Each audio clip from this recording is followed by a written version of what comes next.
আজকে আমি রান্না করব বড় সিলভার কাপ মাছ আলু দিয়ে মাছের ঝোল রান্না করব। আসসালামু আলাইকুম, সবাই কেমন আছেন? আশা করি সবাই ভালো আছেন। আমিও আলহামদুলিল্লাহ ভালো আছি। স্বাদের পেজ থেকে নতুন আইটি ব্লগ ভিডিও নিয়ে আসলাম। ফুল ভিডিওটা শেষ পর্যন্ত দেখবেন যে আজকে মাছের ঝোলটা আমি কিভাবে রান্না করলাম।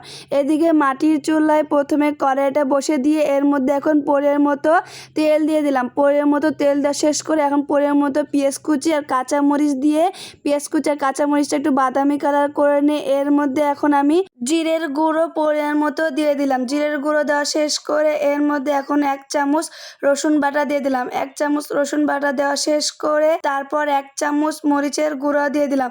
1 চামচ মরিচের গুঁড়ো দেওয়া শেষ করে এর মধ্যে 1 চামচ হলুদ এবং 1 চামচ লবণ দিয়ে দিলাম। তারপরে মশলাটা একটু কষে নিয়ে এর মধ্যে মাছগুলো দিয়ে দিলাম। মাছগুলো একটু কষে নিয়ে তারপর আমি একটা বাটির মধ্যে মাছগুলো তুলে নিলাম। তারপর আলুগুলো দিয়ে একটু সামান্য পরিমাণ পানি দিয়ে ঢাকনা দিয়ে দিলাম।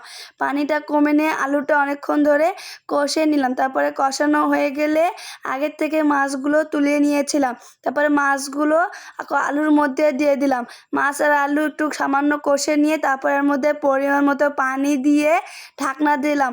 ঢাকনা দিয়ে তরকারিটা এখানে হয়ে গেলে তারপর একটা গামলার মধ্যে মাছের তরকারিটা ঢালে নিলাম। কার কার এরকম সিলভার কাপ মাছ দিয়ে আলু দিয়ে তরকারি পছন্দ, সবাই অবশ্যই কমেন্ট করে জানাবেন। আর আমার রান্নার ভিডিওগুলো আপনাদের কাছে কেমন লাগে তাও অবশ্যই কমেন্ট করে জানাবেন। আর আজকের ভিডিওটা এই পর্যন্ত। সবাই ভালো থাকবেন। আল্লাহ হাফেজ। নেক্সট আরও সুন্দর সুন্দর ভিডিও আসবে।